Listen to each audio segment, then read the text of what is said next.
महानूर ड्रामे की आज की किस्त में आपने देखा कि मैंने कल के रिव्यू में बताया था कि महानूर इन दोनों बहन भाई का नाम नहीं लेगी। और देख लिया, महानूर लाइल्मी का इजहार कर जाती है पुलिस वालों के सामने कि मैं उन लोगों को नहीं जानती। ऊपर से मदीहा बेगम की बातें सुनकर तड़प जाती है कि बस बहुत हो गया, मैं चुप हूँ तो मेरी खामोशी को गनीमत समझे, क्योंकि अगर मैंने अपना मुंह खोल दिया तो बहुत कुछ तबाह हो जाएगा। वो फैसला कर चुकी है, वो जैन और इन घर वालों की ज़िंदगी से दूर चली जाएगी अपनी माँ को लेकर, क्योंकि महविश की दुश्मनी मज़ीद नहीं सह सकती। जैन परेशान है कि शायद महानूर ने पुलिस वालों के सामने जानबूझकर इन लोगों का नाम नहीं लिया, इसलिए वो इसके पास आता है, इस पर दबाव डालने की कोशिश करता है। मुझे बताओ तो सही, आखिर कौन थे वो लोग, इन्होंने क्यों तुम्हें किडनैप किया? जिस पर महानूर का एक ही जवाब, जैन मैं वाकई नहीं जानती लोगों के बारे में।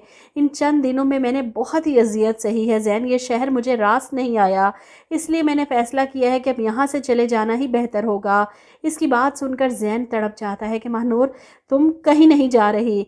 लेकिन महानूर तो फैसला कर चुकी है, वो मज़ीद अपनी वजह से जैन की ज़िंदगी तबाह नहीं कर सकती। अगर महविश के बारे में इसे बता देगी तो वो एक मिनट नहीं लगाएगा महविश को छोड़ने में, और फिर सारा इल्ज़ाम इस पर आ जाएगा।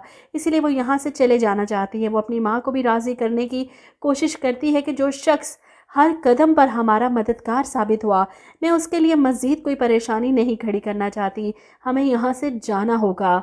आसिया बेगम परेशान कि बेटा हम कहाँ जाएंगे, हम तो किसी को भी नहीं जानते इस शहर में, और मुझे यहाँ पर लगता है कि जैन इन दोनों को अपने दोस्त अफराज के घर ठहराने की बात करेगा जब तक कोई और बंदोबस्त नहीं हो जाता। लेकिन महानूर अब जैन का कोई एहसान नहीं लेना चाहती, वो बस इन लोगों की ज़िंदगियों से दूर जाना चाहती है। और जैन को समझ नहीं आ रही कि वो कैसे महानूर को रोके, कैसे इसे समझाए कि इसके दूर जाने के ख्याल से दिल तड़प रहा है मेरा।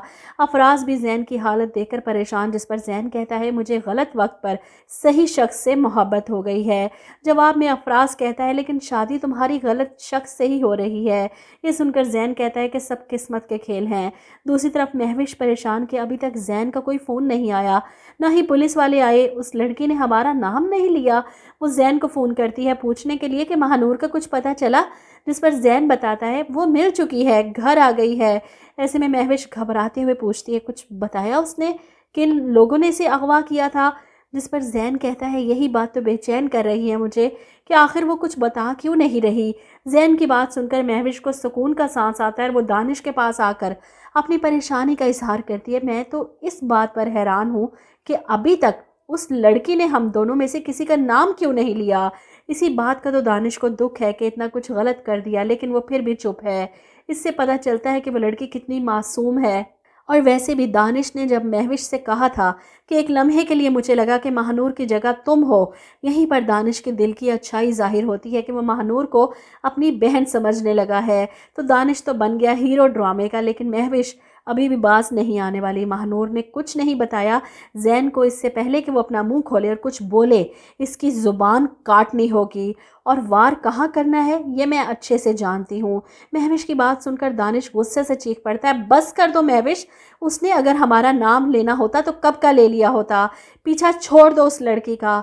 महविश को हैरत होती है दानिश पर कि तुम्हें बड़ी हमदर्दी हो रही है उससे, क्या लगती है वो तुम्हारी?